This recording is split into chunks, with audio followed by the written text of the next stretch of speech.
Ya Zelda, pemeriksaan hingga saat ini masih berlangsung. Pemeriksaan yang dilakukan oleh Kejaksaan Agung tadi pagi dimulai pukul 9 waktu Indonesia Barat di Kejaksaan Negeri Medan, Sumatera Utara.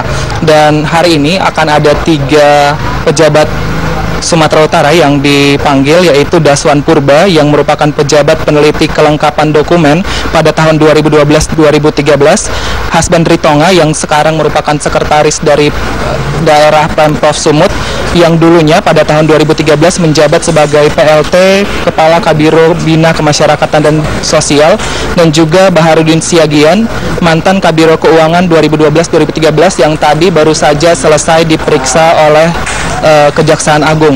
Dan kemarin juga telah dilakukan pemeriksaan bertempat di Kejaksaan Negeri Medan ini, yaitu yang diperiksa diantaranya Muhammad Ilyas yang merupakan Bendahara Umum Daerah Setda pada tahun 2012-2013, Mimin Indrayati, Bendahara Pengeluaran Setda Provinsi Sumatera Utara pada tahun 2012-2013, dan Indra Saleh yang merupakan Kuasa Pengguna Anggaran Setda Provinsi Sumatera Utara pada tahun 2013. Dan ini merupakan kali kedua Sekda Provinsi Sumatera Utara diperiksa karena pada beberapa waktu lalu Sekda juga dipanggil Kejaksaan Agung di Jakarta untuk melakukan pemeriksaan terkait dengan dana bantuan sosial ini.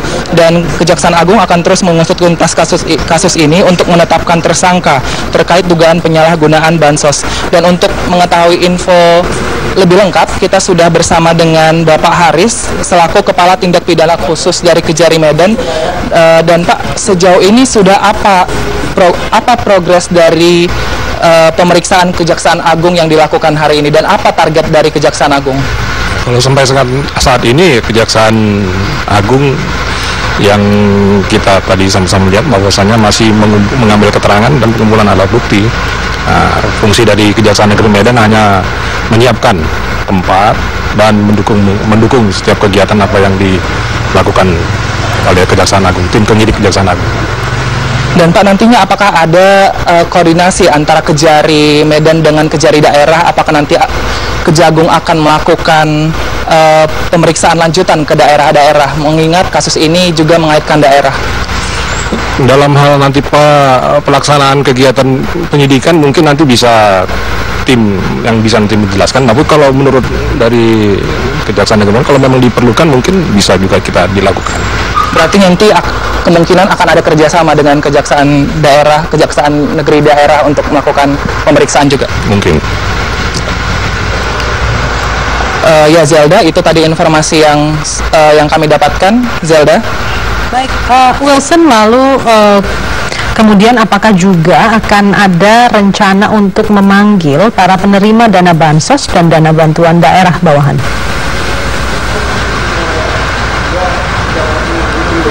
Ya Zelda, kemungkinan besar penerima dana bansos dari setiap daerah juga akan dipanggil, atau mungkin bahkan Kejagung akan langsung mengunjungi atau memeriksa langsung ke daerahnya masing-masing, mengingat banyaknya instansi-instansi yang tercantum namanya pada lembar pertanggungjawaban yang dimiliki oleh Pemprov Sumut, namun instansi tersebut tidak menerima dana apapun dari pemerintah Provinsi Sumatera Utara. Selain itu, banyaknya dana juga yang dirasa janggal dan belum memiliki pertanggungjawaban, tidak menutup kemungkinan akan adanya saksi-saksi baru ataupun saksi yang sudah pernah diperiksa akan diperiksa ulang, begitu Zelda. Dan ada beberapa juga yang dana yang sehingga saat ini masih tidak dipertanggungjawabkan, diantaranya adalah yang terdapat di Kabupaten Padang Lawas Utara.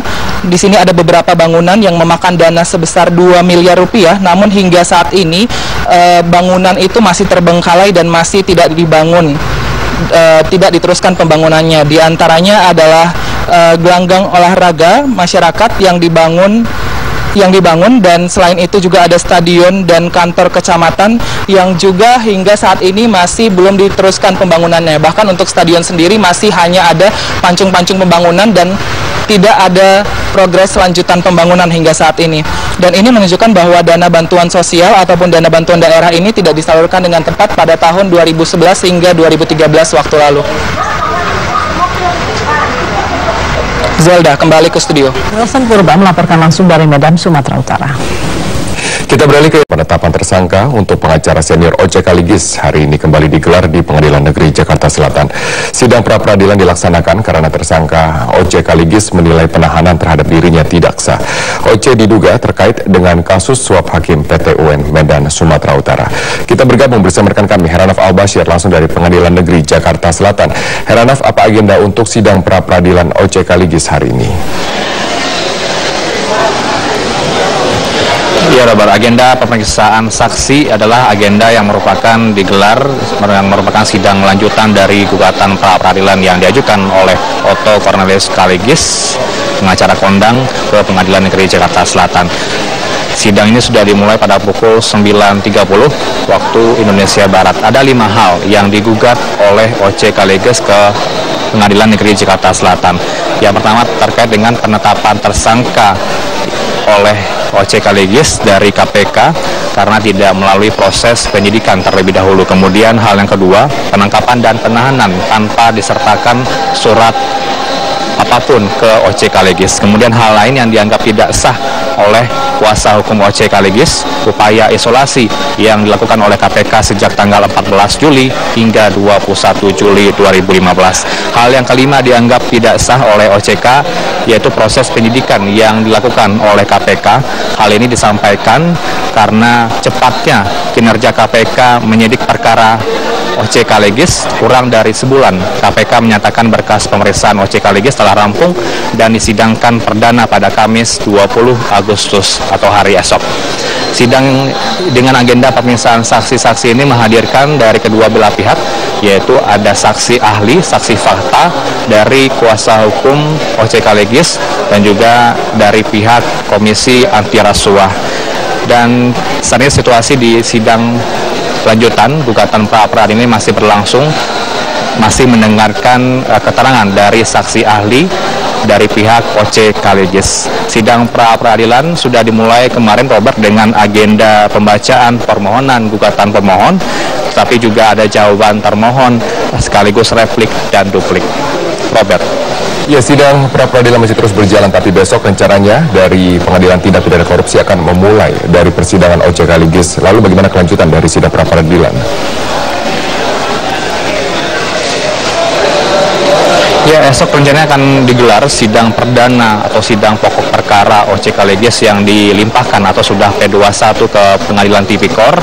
Tadi kami meminta konfirmasi ke Humas Pengadilan Negeri Jakarta Selatan, Made Sutrisna. Memang benar ada potensi pra-peradilan yang digelar hari ini atau sudah sejak kemarin akan gugur esok hari karena sidang pokok perkara di Pengadilan Tipikor akan berlangsung esok hari. Tadi Sutrisna mengatakan alasannya berkas perkara kasus suap hakim sudah dilimpahkan ke KPK penuntutan dan akan disidangkan esok hari. Kita simak pernyataan dari Humas Pengadilan Negeri Jakarta Selatan, Made Sutrisna. Jadi kalau kita mengacu kepada ketentuan pasal 82 ayat 1 huruf D itu ya memang secara normatif memang aturannya seperti itu, bahwa apabila pokok perkara telah mulai diperiksa di pengadilan negeri maka pra-peradilan akan dinyatakan gugur. Nah, hanya saja sekarang permohonan KPK agar dinyatakan gugur perkara pra-peradilan ini, apakah KPK sudah mengajukan bukti tentang itu sudah dilimpahkan di persidangan. Terus yang kedua, untuk praktek peradilan hakim itu ada dua cara untuk menggugurkan pra-peradilan itu kalau pokok perkara sudah dilimpahkan ke pengadilan negeri. Yang pertama, ada hakim yang mengambil sikap bahwa apabila sudah ada surat pengantar bahwa perkara itu sudah dilimpahkan, maka perkara pra-peradilan langsung gugur, langsung dinyatakan oleh hakim itu gugur. Ini dengan argumentasi bahwa apabila perkara itu sudah dilimpahkan dan diregister di pengadilan negeri, maka secara otomatis proses untuk persidangan itu sudah pasti akan diselenggarakan, begitu kan?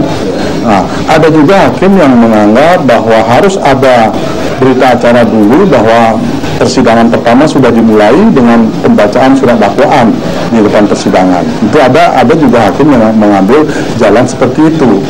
Tetapi praktek peradilan, sekali lagi saya katakan, dua-duanya diambil oleh hakim, dijalankan oleh hakim, itu tidak salah. Robar, kembali ke Anda. Baik, ada kemungkinan sidang pra-peradilan hari ini adalah yang terakhir. Terima kasih Heranov Al-Bashir atas informasi Anda langsung dari Pengadilan Negeri Jakarta Selatan. Dari penangkapan salah satu pengacaranya saat memberikan uang suap kepada para hakim PT UN Medan, KPK kemudian menahan OJ Kaligis yang diduga terlibat upaya penyuapan tersebut. Kasus ini bermula dari penangkapan hakim dan panitera pengadilan Tata Usaha Negara Medan, Sumatera Utara 10 Juli lalu. Satu anak buah OJ Kaligis, Yagari Bastara atau Gary, ikut tertangkap. Gary memberikan uang yang diduga untuk menyuap hakim sebesar $15.000 Amerika dan $5.000 Singapura. Gary bersedia membantu KPK untuk mengungkap kasus suap hakim PT UN Medan. Pihak OJ Kaligis mewakili pemerintah Provinsi Sumatera Utara dalam kasus dugaan korupsi dana bansos.